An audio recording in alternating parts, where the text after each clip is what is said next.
Marvel's Agents of S.H.I.E.L.D. Starring Clark Gregg, Ming-Na Wen, Chloe Bennett,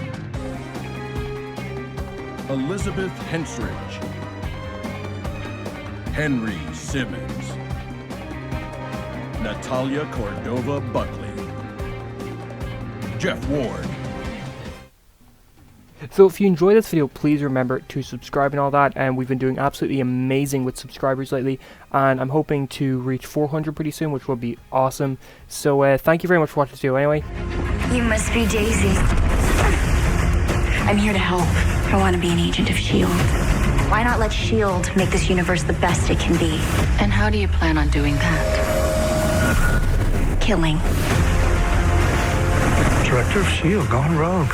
You have just scored front row seats to the greatest show on Earth. Control your power. You want to see control?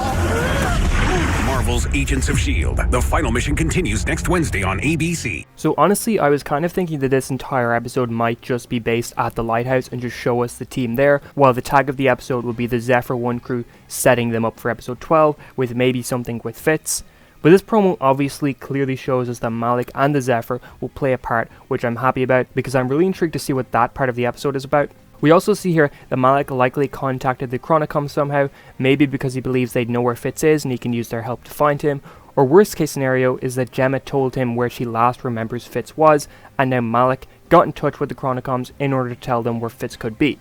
It's also possible he just contacted them so that they can attack S.H.I.E.L.D. in the 80s, keep S.H.I.E.L.D. distracted there, while Malik and Garrett keep up the search for Fitz. This could also be where the shot of the Chronicoms blowing up the Triskelion comes from, which was from one of the earlier promos. Actually from one of the earliest promos of the season. That promo came out at the end of episode 1, so they were, same with the ship of all the Chronicom ships coming out of the portal in front of the Zephyr that we see in this promo. That's from, that's going to be from episode 11, and that was in a promo that was revealed at the end of episode 1, so they've been teasing that shot for a while. But maybe the Chronicoms blow the Triskelion up, which causes our team to need to concentrate on them while Malik runs off. This could also tie into Daisy and Mac going off in the Quinjet, where Coulson said the director's going rogue. This could also mean that those two are going after Malik and the Zephyr, while the Lighthouse team concentrate on other stuff, likely Korra. I'm wondering how Sybil is going to tie into this stuff, since we haven't actually seen her since the tag of episode 7. She's gone mentioned pretty much every episode, obviously. But her in the time stream, I wonder how they're going to tie into these Chronicom ships showing up. I also wonder if these ships are from a different timeline maybe, or if they're just the Chronicoms from this timeline, since we know that pretty much all of Sybil's team were destroyed while under the lighthouse by Coulson.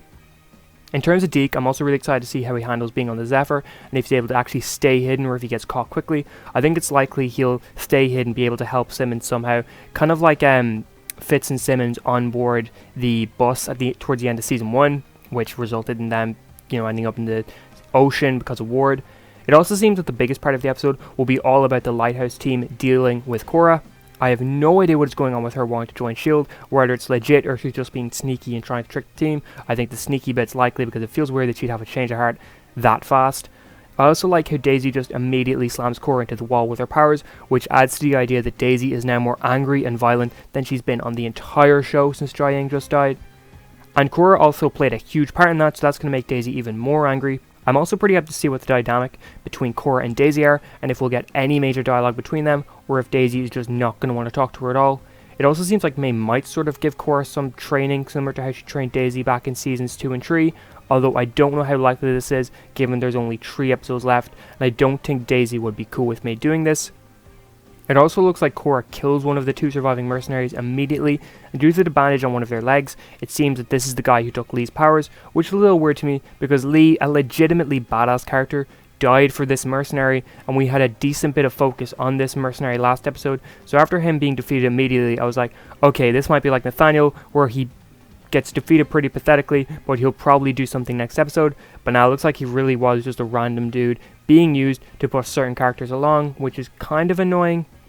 I'm also interested to see what happens with the Inhumans, because we know that pretty much all the remaining Inhumans from Afterlife are now at the Lighthouse, or with S.H.I.E.L.D., or with all those, so I actually honestly have no idea what's going to happen there. Considering they're all nameless faces, we don't really know any of them. We have connection. The only Inhumans from Afterlife we had connections to were Jiaying, Gordon, Lee, and Korra. None of these other people, so it could be possible we don't even see them again. We could just hear that maybe they're put into hiding or something, or relocated. But the promo also confirms that the final 2 episodes of the show will be airing back to back, which is something S.H.I.E.L.D. has done for most of its finals. I think the only time a S.H.I.E.L.D. season has ended with only 1 episode airing was both the Season 1 and Season 5 finals, which made sense because they were the 2 seasons where the finals were pretty standalone-ish, where episode 21 was something that kind of dealing with its own sort of plots, while episode 22 was a straight up final, whereas all the other seasons, both their finals, or both their last 2 episodes feel like 2-parters. But in the case of Season 5, they opened with a 2-hour premiere like Orientation Parts 1 and 2, so that kind of makes up for that. So this means that we only have 2 weeks left of the entire show ever, which is super upsetting, because personally I would have liked the final 2 to air separately, just so the season and the show are spread out a little bit longer. But I also can't deny that having the 2 final episodes available on the same night is pretty amazing. But this is one of the episodes of the season where I genuinely have no idea what's going on.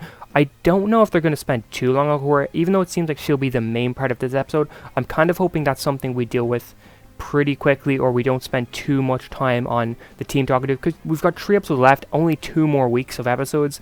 I just don't know if I want so much focused on Cora. But every other promo gave us a pretty good idea of what's going to happen in each episode. For example, with the episode 10 promo, we knew that Garrett was going to play a huge part. With the episode 9 promo, we knew there was Groundhog Day episode. With the episode 8 promo, we know that it was all about Jying and Afterlife and stuff like that. This is one of the episodes where I'm actually really confused on what's going to happen, but I'm still excited for it nonetheless. But are you hyped for the episode? Are you not hyped for the episode? What do you think is going to happen? And please remember to subscribe so we can hopefully get to 400 subscribers pretty soon, which will be amazing. And please like and share and all of that. And I hope you have an amazing day.